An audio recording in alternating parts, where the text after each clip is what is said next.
싸움에 관한 얘기는 생략하기로 한다. 싸움이 있었던 날로부터 사흘 후 줄리오는 알바노로 돌아와서 몇 시간을 지낼 수가 있었다. 아는 사람들에게는 로마에서 심한 열병에 걸려 일주일 동안 자리에 누운 채 한 걸음도 움직일 수가 없었다고 이야기해 두었다. 그러나 그는 어디를 가나 유난히 정중한 대우를 받았다. 도시의 유력자들은 자기 편에서 자진해서 줄리오에게 인사를 했다. 개 중에는 앞뒤도 살피지 않고 줄리오에게 대장님이라고 부르는 사람조차도 있었다. 줄리오는 깡피레알리 저택 앞을 몇 번씩이나 왔다 갔다 했지만 저택은 문이 모두 닫혀져 있었다. 게다가 새 대장 줄리오는 무엇을 물을 때는 매우 수줍어하는 성격이어서 언제나 자기에게 호의를 보여주던 스코티 영감에게 겨우 말을 건넸을 때는 그날도 이미 한나절이 지나서였다. 그런데 깡피레알리네는 어디 갔습니까? 저택은 모두 닫혀 있더군요. 스코티는 갑자기 슬픈 표정을 띠고 대답했다. 그런 이름은 절대로 입 밖에 내지 말게나. 물론 자네를 아는 사람은 그 파비오가 자네를 쫓아다녔다는 그 점은 알고 있고 누구에게나 그렇게 말하겠지만 어쨌든 그 사나이가 자네들의 결혼에 가장 방해가 되었던 것은 사실이네.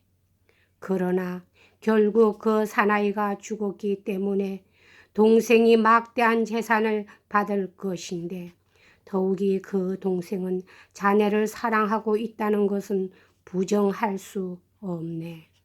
아니 그뿐만 아니라 이 기회에 너무 간섭하는 것 같네만 자네를 위하는 일이 될 테니까 말해도 좋으리라고 생각하는데 그 처녀는 밤중에 알바노의 자네 집까지 찾아갈 정도로 자네를 사랑하고 있지 않은가. 그러니 자네의 입장을 유리하게 하려고 생각하면 저 숙명적인 치안뼈의 전투, 이 지방 사람들은 앞에서 말한 전투를 이렇게 부르고 있었다. 치안뼈의 전투가 있기 전부터 자네들은 부부였다고 해도 상관없을 게 아니겠나. 노인은 줄리오가 눈물을 흘리고 있는 것을 보고 말을 끊었다. 여관으로 갑시다 하고 줄리오가 말했다. 스코티는 그의 뒤를 따랐다. 방 하나를 얻어 가지고 두 사람은 안으로 들어가서 문을 잠갔다. 줄리오는 노인에게 미리 양해를 얻고 일주일 동안에 생긴 일을 자세하게 이야기했다. 이 긴 이야기가 끝나자 노인이 말했다. 자네가 눈물을 흘리는 것만 보아도 난 자네가 한 짓이 모두 계획된 일이 아니라는 것을 알았네. 그렇지만 파비오가 죽은 것은 자네에겐 돌이킬 수 없는 불상사일세. 무슨 일이 있더라도 이 기회에 자네가 훨씬 전부터 엘레나의 남편이었다는 것을 엘레나 자신이 어머니에게 분명하게 말해야만 된단 말일세. 줄리오는 대답하지 않았다. 노인은 그것을 신중한 일이라고 감탄했다. 줄리오는 깊이 생각했다. 엘레나가 파비오의 죽음에 격분한 나머지 자기가 연인의 순결을 감히 빼앗으려 하지 않았던 그 고운 마음씨까지도 잊어버리지나 않을까 걱정스러웠다. 그는 둘 사이가 아직도 순결한 채로 있도록 조심한 것을 후회했다. 이었고 줄리오가 노인이 묻는 대로 싸움이 벌어졌던 그날의 알바노의 상황을 감추지 않고 모조리 이야기했다. 파비오가 죽은 것은 오전 6시 반쯤인데 더욱이 알비노에서 60리 이상이나 떨어진 지점이었는데 참 이상스럽게도 9시도 채 못되어 벌써 그의 죽음에 대한 소문이 돌기 시작했다. 정오쯤에는 눈물에 젖어서 종복들의 부축을 받으면서 카푸치노 수도원으로 가는 노 깡피레알리의 모습을 볼 수 있었다. 잠시 후 세 사람의 수도사가 깡피레알리 집에서 골라낸 말을 타고 많은 종복을 이끌고 싸움이 벌어졌던 근처 마을 치안비를 향하여 출발했다. 노 깡피레알리는 한사코 따라가려고 했지만 파브리초 꼴로나가 매우 화가 났으므로 아무도 그 이유는 분명히 알지 못했다. 만약 이들에게 붙들리는 날엔 어떠한 곤경을 치르게 될지 모른다고 말하여 겨우 만류했다. 그날 밤 자정쯤에 파졸라의 숲은 마치 불이 난 듯 했다. 알바노의 모든 수도사들도 빈민들도 모조리 손에 커다란 촛불을 밝혀 들고 젊은 파비오의 유해를 맞으러 나갔기 때문이었다. 노인은 남이 엿들을까봐 두려워하는 듯한 모습으로 목소리를 낮추어 말을 계속했다. 자세하게 모조리 말하겠네만 발몽도 쪼내며 치안비로 가는 길은 그 길이 어쨌나요? 그 길이 말일세 자네네 집 앞을 지나게 되어 있지 않은가? 사람들 말로는 파비오의 시체가 거기까지 왔을 때 목에 받은 심한 상처에서 피가 품어 나왔다지 않겠나? 이거 기분 나쁜 말씀 마십시오 하고 줄리오는 부지 중에 엉거주춤 일어나면서 외쳤다. 여보게 그렇게 흥분하지 말게. 말할 것도 없이 자네는 모든 것을 다 알아둘 필요가 있네. 그래서 말이네만 오늘 자네가 이 도시에 나타난 것은 조금 성급했던 것 같네. 자네가 나 같은 사람의 충고라도 들어주겠다면 한마디 더 하겠는데 대장 이후로 한 달 동안은 알바노의 모습을 나타내는 것은 삼가는 것이 좋을 걸세. 로마로 가는 것도 무모한 짓일세. 어쨌든 교황께서 꼴로나 일문에게 어떠한 조치를 취하실는지 지금은 알 수 없는 일이네.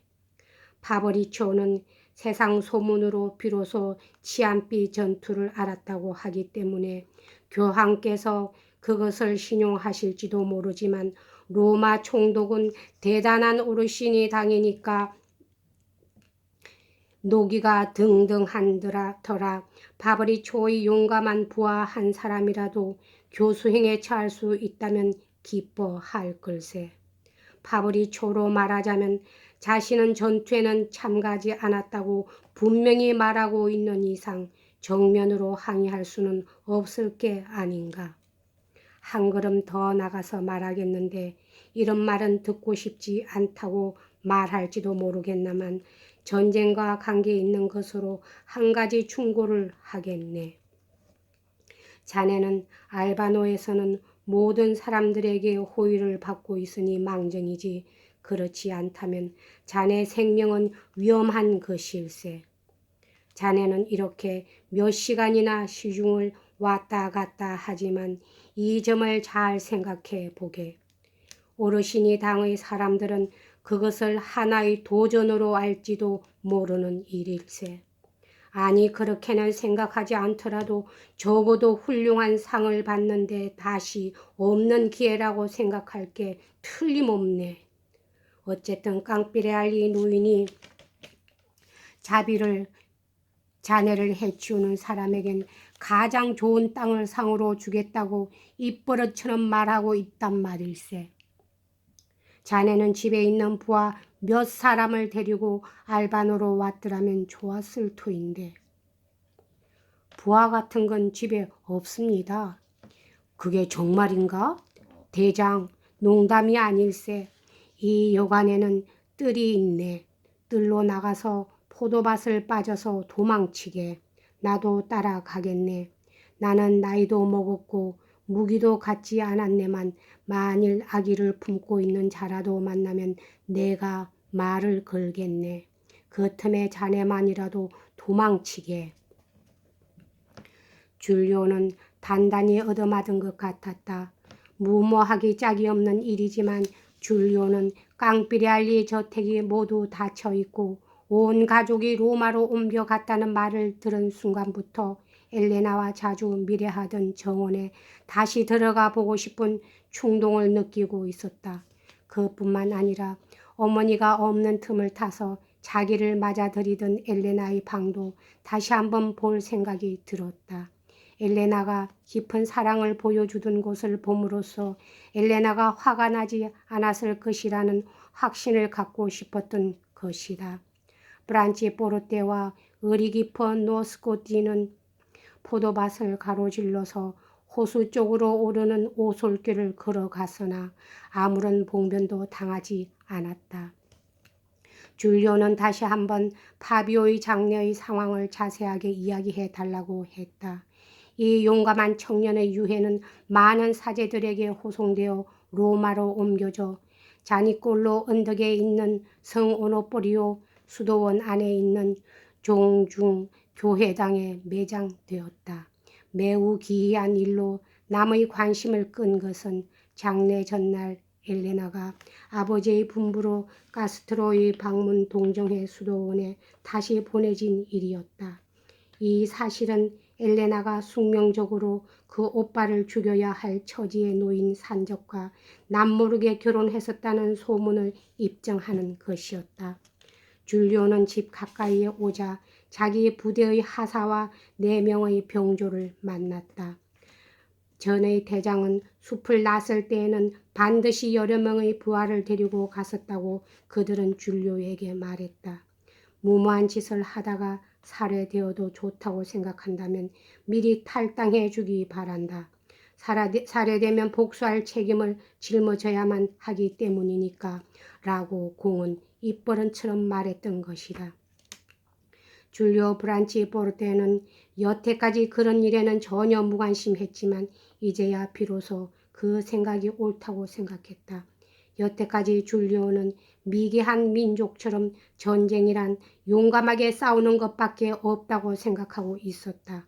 그는 적석에서 공의 의사에 따르고 일부러 집에까지 따라와 준 현명한 노인에게 차분히 인사도 못하고 헤어졌다.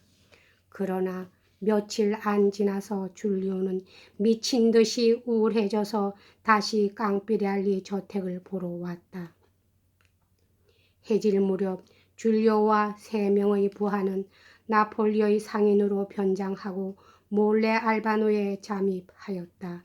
줄리오는 혼자 스코티의 집에 나타났다. 그는 엘레나가 여전히 카스트로의 수도원에 유폐되어 있다는 사실을 알았다.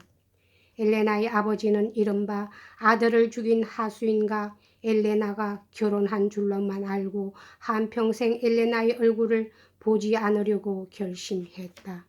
다시 수도원으로 데리고 가는 도중에조차도 그 얼굴을 보려고 하지 않았다. 이와 반대로 어머니의 애정은 더욱 강해진 것 같았다. 어머니는 종종 로마를 떠나 딸에게로 가서 하루 이틀을 딸과 함께 지내는 일이 있었다. 여기까지 하겠습니다. 감사합니다.